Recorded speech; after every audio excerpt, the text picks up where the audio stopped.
we're gonna look at skip shots, which is one of the biggest challenges for a lot of goalkeepers. And what we're gonna do is we're actually gonna freeze time right where the ball would be hitting the water on a good skip shot taken from outside, so the goalkeeper can work on attacking the skip shot.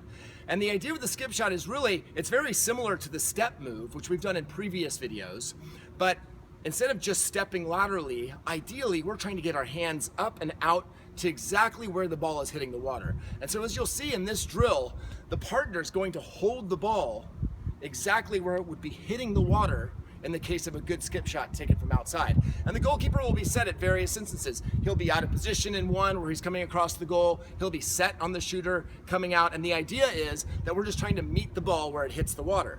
Then after that, the partner will scoot back and actually take some skip shots. Again, pointing where the shot's going and taking that skip shot. And as you'll see, we're gonna be using volleyballs, which are really easy to skip. There's also a great Cap 7 skip ball. It's a little smaller, really easy to skip, and forces the goalie to get their hands directly behind the ball. And so as you'll see here, the goalie in the goal is set as though there's a shooter at about, 7 meters, center cage. The ball is in the water. He's gonna make an explosive move, right up and out, really nice. You can see his shoulders are really square. He's meeting the ball where it's hitting the water.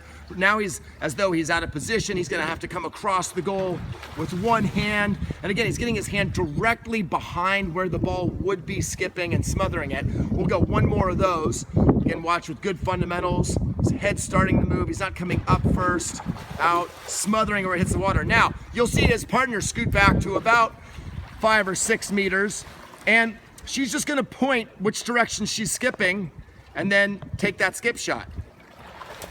And you can see that's a really skippy shot with the volleyball. He's stepping across really nicely. Now it looks like he's starting out of position. She's again gonna point where she's skipping it. And he's meeting it out in front really nicely there. Now, ideally, we block skip shots with 2 hands, but you'll see in this situation, the goalkeeper has placed himself out of position as he might be in a game and is forced to go with 1 hand.